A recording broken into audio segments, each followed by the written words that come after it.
자, 우리가 지난 시간에 용암 동굴까지 이야기했죠. 네. 그 다음에 우리가 나의 마커펜은 어딘가 있겠지.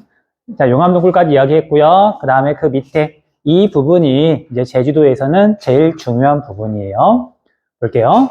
자, 제주도는 이제 기반함이 현무암이다. 우리 대부분 현무암으로 이루어져 있고, 뭐 백록담 근처나 아니면 기생화산들은 다른 성질의 암석으로 이루어져 있기는 해요. 하지만 우리가 돌하루방 구멍이 뽕뽕뽕 뚫려 있는 현무암이잖아. 제주도를 이루는 암석은 대부분 현무암이다. 자, 그런데 여기 봤더니 전리가 발달해 있대요. 전리는 뭐냐면 암석이 깨져 있는 틈을 전리라고 불러요. 그냥 그걸 한자로 전리라 그러는데 그냥 암석이 깨져 있는 틈이다. 자, 그래서 여러분들 초등학교 때 혹시 이런 설명 들은 적 있는지 모르겠네. 자, 제주도는 비가 내리면 빗물이 땅으로 잘 스며드는데 스며드는 이유가 현무암으로 이루어져 있고 현무암은 구멍이 뽕뽕 뚫려 있기 때문에 물이 잘 스며든다. 자, 이 설명은 OX. X. 자, 우리가 현무암에 있는 구멍이라고 하는 건 골프공에 있는 그런 구멍이랑 비슷해요. 그냥 움푹움푹 파여 있는 거지 구멍끼리 연결되어 있는 거 아니잖아. 그쵸? 그래서 실제로 현무암이 물이 잘 스며드는 이유는 암석이 깨져 있어서 틈이 많아서 물이 잘 스며드는 거예요. 뭐 이유는 간단하게 설명할게요. 자, 여러분들 물이라고 하는 건 되게 독특한데 물. 우리가 먹는 물 있잖아. 자, 모든 물질 가운데 물만 예외야. 물만 액체였다가 고체가 되면 부피가 커져요. 그러니까 얼음이 물에 뜨는 거잖아. 근데 다른 물질들은 다 반대야.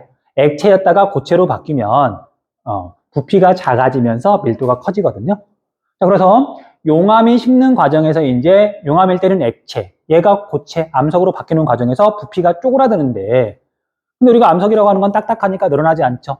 부피가 줄어들면서 암석이 깨지는 거예요. 그래서 현무암뿐만 아니라 화산암, 분출암, 그러니까 용암이 식어서 만들어진 암석은 전부 다 틈이 많다라고 생각하시면 돼요. 자, 그래서 용암이 냉각되는 과정에서 이제 수축이 되는데 그 과정에서 주상전리가 만들어지기도 한다. 자, 주상전리 또 설명할게요. 틈은 틈인데 얘가 모양이 기둥 주자 모양 상자, 기둥 모양의 틈이 생기더라. 그렇게 깨지더라 라고 생각하시면 돼요. 자, 뭐 생각하면 되냐면 여러분들 가뭄이 심하게 들면 하천 바닥이나 저수지 바닥이 거북이 등껍질 모양으로 갈라지죠. 그런 이미지 떠올릴 줄 있겠죠? 그래서 가뭄이 더 심하게 진행이 되면 표면만 이렇게 거북이 등껍질처럼 갈라지는 게 아니라 그 틈이 더 아래쪽으로 확장이 돼요. 그렇잖아. 그 틈이 계속 쩍쩍쩍 갈라지면서. 그래서 용암이 식는 과정에서도 그런 비슷한 일이 벌어지거든요. 처음에는 표면만 거북이 등껍질처럼 갈라지다가 얘가 다 돌덩이로 바뀌게 되면 부피가 줄어들면서 이 표면에 생겼던 그 틈이 지하로 쭉 확장이 되는 거예요. 그래서 결국에는 이제 이렇게 기둥 모양으로 이제 이게 수도 없이 이게 쭉 이어져 있다고 생각하시면 돼요. 그래서 기둥 모양으로 전리, 틈이 만들어진다. 이런 걸 주상전리라고 불러요. 여러분들 제주도 가서 아마 그런 사진 본 적 있을 거야. 사진이 아니라 그곳에 아마 가본 사람이 있을 거예요. 이런 주상전리가 바닷가에 있으면 얘가 파도가 치면서 파랑이 치면서 얘가 침식을 받아서 무너져 내리는데 이게 경사지게 무너져 내리는 게 아니라 얘가 뚝뚝 끊어지면서 무너져 내리면 절벽인데 이렇게 세로로 정말 기둥처럼 틈이 나 있는 거죠. 우리 서귀포 쪽에 가면 우리나라에서 제일 유명한 주상전리가 있어요. 아무튼 그렇게 생긴 전리를 주상전리라고 한다. 넘어갈게요. 자, 그 다음에 현무암은 틈이 많기 때문에 비가 오면 물이 잘 스며들어서 지표면에 물이 부족해요. 자, 지표면이 부족하면 물이 잘 스며들면 논농사, 밭농사? 당연히 밭농사. 자, 제주도는 경사가 완만한 편이긴 하지만 이런 이유 때문에 논농사를 짓기가 거의 불가능해요. 그래서 제주도는 전체 경지 면적의 1% 미만만 논이고요. 다 밭 또는 과수원이에요. 그래서 여러분들 나중에 역시 제주도 여행 가면은 식당 같은 데 가면 당연히 밥 나오잖아, 쌀밥. 그거 제주도에서 재배한 거 아니에요. 다 육지에서 가지고 온 거예요. 아무튼 그래서 제주도는 주로 밭농사 또는 과수원을 한다. 다음에 우리 건천도 강조 표시 좀 해놓을게요. 건천은 뭐냐면 건조한 하천, 말라있는 하천. 쉽게 말하면 우리 도림천 생각하면 돼요. 도림천, 물을 이렇게 뿜어내지 않으면 평소에 말라있거든, 사실은. 자, 그래서 왜 그러냐면 제주도가 비가 내리는 여름철이나 그럴 때는, 또는 비가 내릴 때는 당연히 물이 흐르면서 하천이 만들어져요. 그리고 하천에 물도 흘러. 근데 비가 그치고 나면 얼마 지나지 않아서 물이 지하로 스며들면서 하천이 말라버리거든요. 평소에는 건조한 하천, 말라 있다가 비가 올 때만 물이 흐르는 하천을 건천이라고 불러요. 제주도에 있는 하천 특징이 건천이더라. 이것도 자주 물어보니까 체크를 좀 해주세요. 자, 그리고 마지막으로 해안에는 용천대가 발달했다. 자, 우리 용천이라는 말 배운 적 있죠? 선상지에서 선정에서 지하로 스며든 물이 선앙에서는 지하수 형태로 복류하다가 선단에서는 다시 땅 위로 나온다. 샘처럼 솟는다. 그래서 그 현상을 용천이라 그랬잖아요. 제주도도 마찬가지예요. 자, 제주도는 이렇게 한라산이 있으면은요, 비가 내리면 여기가 현무암이니까 지하로 스며들었다가, 그리고 이제 바다 쪽으로 천천히 이동하다가 바닷물하고 민물하고는 원래 잘 안 섞이거든요. 그래서 해안가 지역에서 샘물 형태로 이렇게 솟아나는 거예요. 이런 걸 용천이라고 부르는데, 이 용천이 제주도의 해안가를 따라서 이렇게 쭉 분포를 하니까 띠 모양으로 분포한다. 용천대라고 부르는 거예요. 자, 그래서 여기 이미지처럼 용천이 해안가를 따라서 쉽게 말하면 샘물, 우물이 이렇게 분포를 하는 거고요. 그럼 당연히 이런 데는 지표수가 부족해. 물을 구하기가 쉽지 않아요. 우물을 파도 물이 나오지 않아. 그래서 전통 취락을 보면 물을 구할 수 있는 곳, 해안가를 따라서 마을이 발달했다. 과거의 제주도는요, 그나마 먹고 살 만한 부자들이 해안가에 살고요. 가난한 사람들, 그런 사람들이 산 중턱에 살았다고 하더라고요. 여기 있는 사람들은 이제 빗물 받아가지고, 빗물 모아가지고 사용하고. 아무튼 제주도의 특징, 해안가를 따라서 용천이 발달했다. 자, 여기까지 해서 제주도에 대한 설명은 이제 모두 마쳤어요. 자, 정리 조금 하시고요. 정리 끝나면 이제 사진 조금 보면서 제주도는 마무리 지을게요.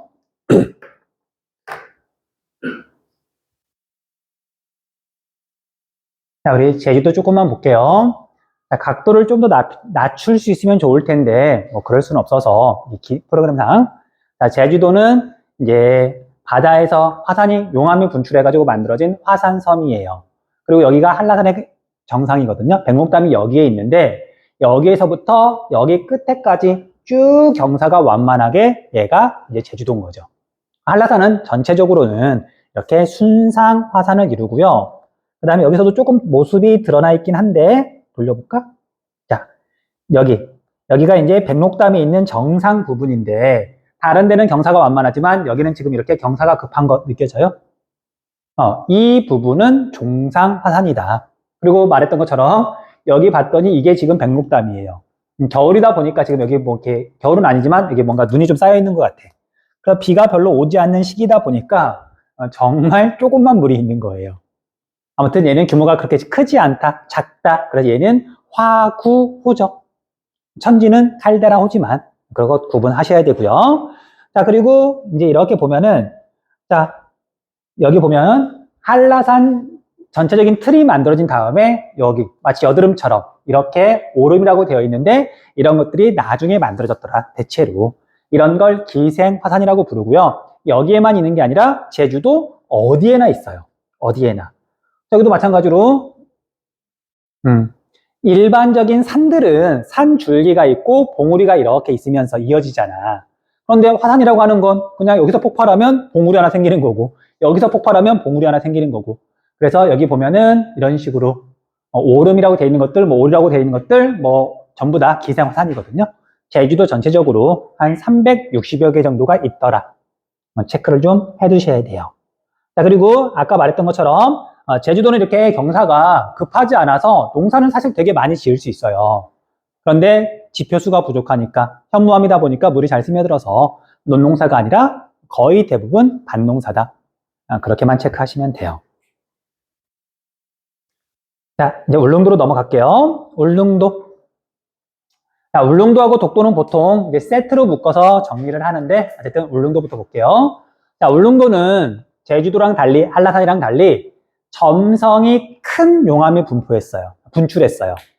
유동성이 작은 용암이 분출했어요. 자, 그래서 그건 조면암이라고 되어 있는데 이거 외울 필요는 없고 현무암이 아니다라고만 알고 있으면 된다 그랬죠.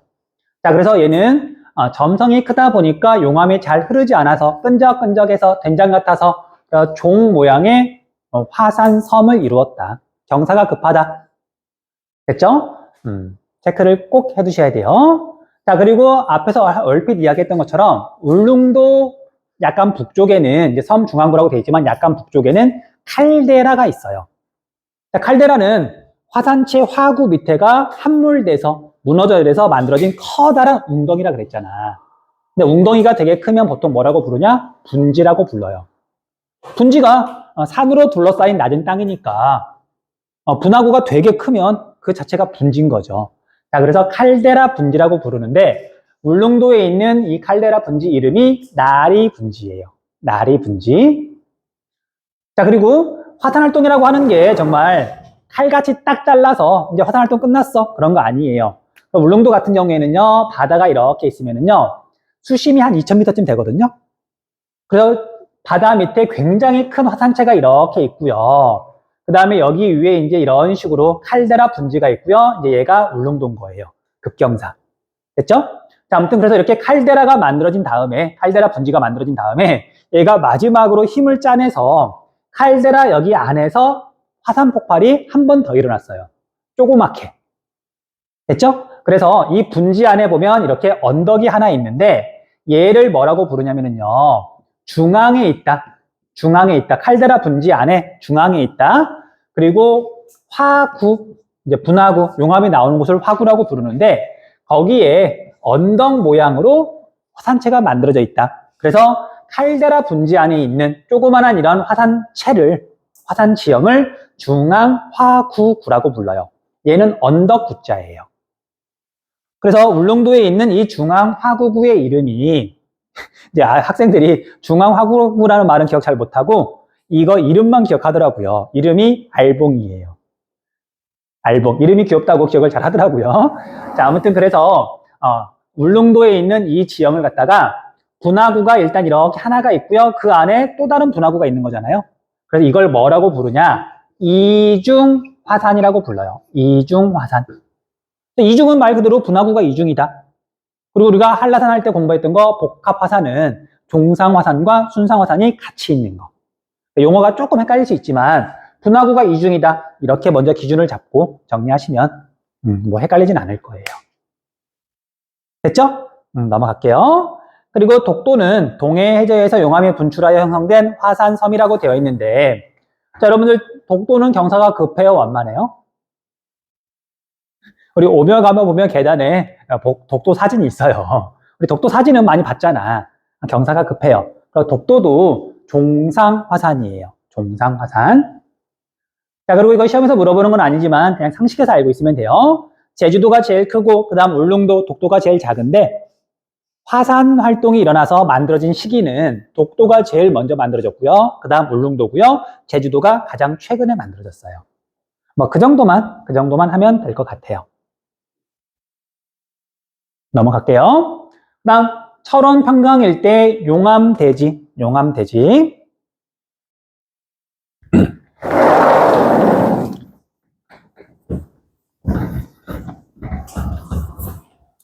자, 우리가 제주도, 울릉도, 독도는 원래 바다였던 곳에서 용암이 분출해서 화산섬이 만들어졌잖아요. 그러니까 섬 전체가 화산 지형이에요.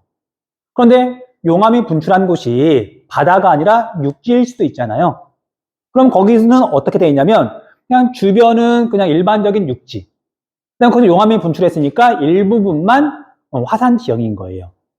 그러겠죠. 그래서 우리가 철원에 있는 용암 대지는 이렇게 생각하셔야 돼요. 자, 이렇게 강원도 지역이니까 산이 이렇게 있는데 산 중턱 어디쯤에서 용암이 분출했어요. 그런데 이 용암이 되게 잘 흐르는 유동성이 정말 큰 용암이다 보니까 분출한 다음에 이렇게 흐르고 흘러서 낮은 골짜기나 그런 부분을 다 메운 거예요. 평평하게. 그래서 나중에 봤더니 여기를 A라 그러고 여기를 B라 그러면 A는 원래 있던 우리나라의 평범한 산, 변성암이나 화강암, 그 다음에 여기 B는 현무암, 신생대 때 용암이 분출한 거. 누가 더 먼저 만들어졌냐? 얘가 더 먼저 만들어진 거죠. 얘가 나중에 만들어진 거고. 이제 그런 식으로 비교를 많이 해요. 됐죠? 그래서 용암 대지는 주변에 있는 산지는 그냥 평범한 육지다. 그리고 평평한 부분만 화산 지형이다. 그렇게 체크하시면 돼요. 자, 이제 또 계속 넘어갈게요. 자, 얘가 용암이 분출해가지고 처음 이렇게 이제 평평한 부분이 만들어졌어요. 그럼 이제 정말 골짜기가 다 메워졌겠죠. 그런데 이제 화산활동이 끝나고 나면 당연히 하늘에서 비가 내리고요. 비가 모여가지고 하천이 돼서 다시 물이 흘러요. 물이 흐르면서 여기를 또 깎아. 또 깎을 때 어쨌든 흐르면서 이제 하천이 흐르면서 여기를 깎아냈는데 깎아 내려가는 모습이 일반적인 하천은 물이 이렇게 흐르면 양옆이 이렇게 V자 모양으로 이렇게 계곡이 생기잖아요. 그런데 얘가 현무암이다 보니까 주상절리가 발달하다 보니까 하천 양옆이 이렇게 경사진 게 아니라 침식이 돼서 이렇게 내려가면 하천 양옆이 주상절리. 이미 깨져 있는 거잖아요, 이렇게. 얘가 뚝뚝 무너져 내리면서 하천 양옆에가 절벽이에요. 그리고 여기가 주상절리로 이루어져 있고. 됐어요? 그러니까 일반적인 하천하고는 좀 다르다고. 일반적인 하천은 그냥 화강암이나 변성암으로 이루어진 그냥 평범한 육지를 흐르는 거고, 철원에 있는 용암대지는 이 하천이 용암대지를 흐르는 거잖아. 그러니까 하천의 양옆에가 이렇게 경사가 진 게 아니라 절벽으로 이루어진 곳이 많더라. 그것도 자주 물어보는 포인트예요. 자, 이건 다행히 우리 교재에 사진이 있네요. 자, 이렇게 보시면 용암대지라고 되어 있는데 주변에 있는 산은 그냥 우리 주변에 있는 평범한 산하고 똑같은 거예요. 오래전에 만들어진 거. 그 다음에 여기가 되게 평평한데 얘가 현무암으로 만들어진 거. 그리고 지금 이렇게 하천이 흐르는데 하천 양옆을 봤더니 여기는 지금 절벽이잖아요. 경사가 이렇게 진 게 아니라 여기는 주상절리가 발달해 있어서 무너져 내려서 절벽으로 이루어진 거. 그렇게 구분하시면 돼요.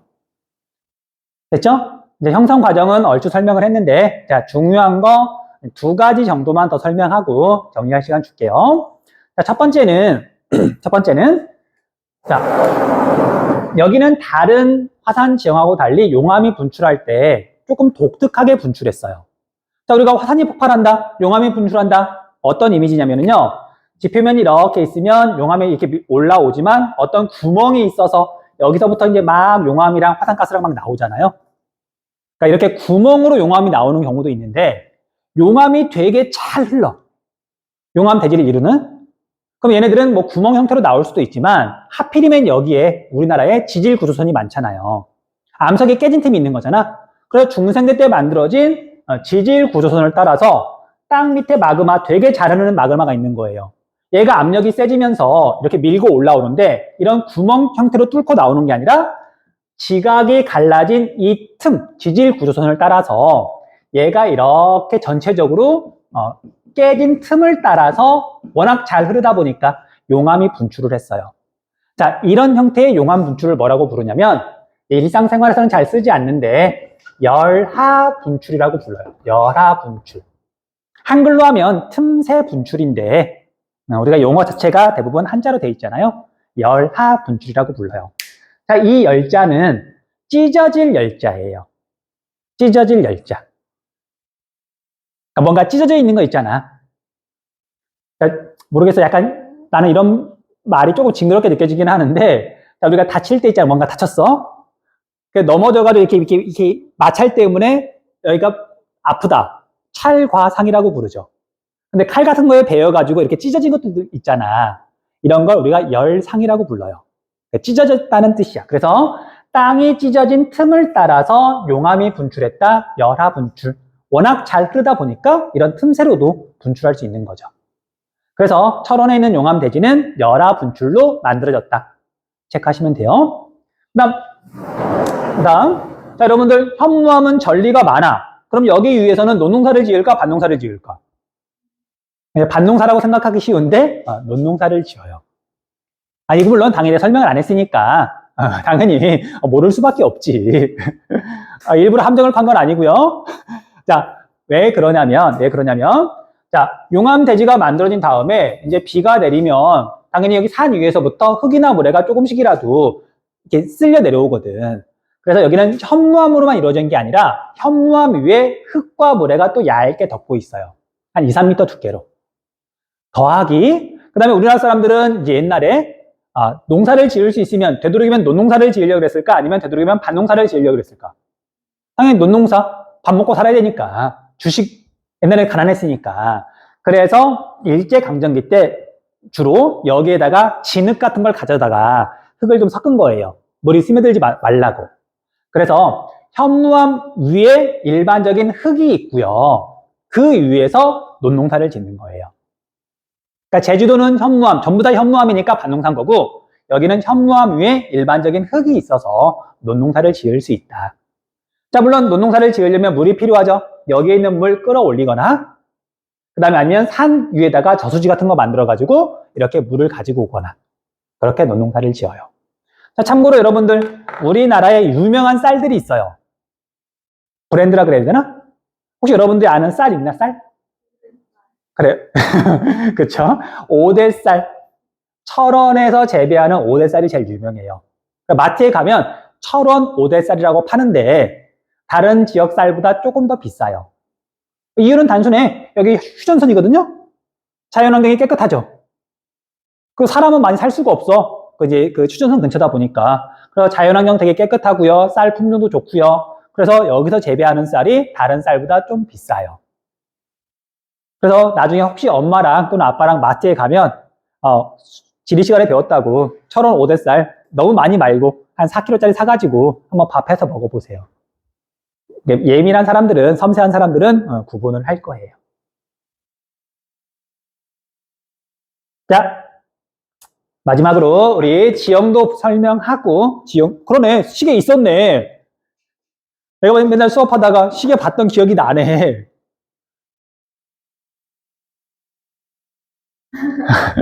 자, 아무튼 설명 들어갈게요. 자, 어머? 얘들 미쳤나봐. 헐. 왜 그러냐면요. 자, 이제 얘를 보면은 한눈에 용암대지라는 게 구분이 잘 안 되거든요. 왜냐면 우리나라에 산도 많고 사이사이에 팽야들도 있어가지고 그냥 딱 보면 구분이 잘 안 돼요. 자, 그래서 여러분 한 가지 포인트. 자, 이건 지금 자료에 이렇게 내놨지만 모든 용암대지를 물어보는 문제에서는 여기에 있는 하천의 이름을 써줘요. 모든 문제에서는. 그래서 여기다 하천 이름 좀 써놓으세요. 여기에 있는 하천이 한탄강이에요. 한탄강. 나 지금 처음 봤어. 한탄강이라는 글자를 지금 안 써놓은 걸 처음 봤거든요. 여기서 야, 시험 문제 낼 때는 너 진짜. 아무튼 한탄강이고요. 자, 그래서 여기 등고선이 이렇게 있는 건 주변에 있는 산지. 그 다음에 여기는 등고선이 없고 논농사를 짓고 있잖아요. 여기는 용암대지. 됐죠? 여기가 A, 여기가 B라 그랬을 때 A는 오래전에 만들어진 거, 여기 B, 용암대지는 신생대 때 만들어진 거. 그렇게 구분하시면 돼요. 자, 그리고 한 가지 더 포인트가 하천을 이렇게 봤더니 양옆으로 이런 기호가 있어요. 이런 기호. 자, 얘는 뭐냐면요. 절벽이 되게 높이가 높다. 그러면 등고선을 겹쳐서 나타내면 돼요. 이런 식이야. 자, 어디에 갔더니 정말 높은 절벽이 있어. 그러면 등고선이 이런 식으로 겹쳐요. 이런 식으로. 이런 식으로 겹치면, 여기는 이렇게 급경사, 여기는 정말 절벽인 거죠. 그런데 높이가 10m쯤 된다. 또는 뭐 20m쯤 된다. 그러면 등고선으로 나타내기가 좀 애매할 때가 있거든요. 그래서 그런 곳은 절벽이라고 따로 표시를 해줘야 돼. 그래서 하천 옆에 그런 절벽이 주로 만들어지는데 하천이 이렇게 흐를 때 하천 옆으로 한쪽으로만 다리가 이렇게 뻗어 있어요. 얘는 절벽기호예요. 절벽기호. 근데 얘 같은 경우에는 여기도 절벽이고 여기도 절벽이거든요. 그래서 이걸 보면은 주상절리구나 라고 생각하시면 돼요. 그래서 한탄강에 주상절리가 있고요. 그 다음 제주도 하천에도 주상절리가 있어요. 현무암으로 이루어져 있으니까 그렇게 구분하면 돼요.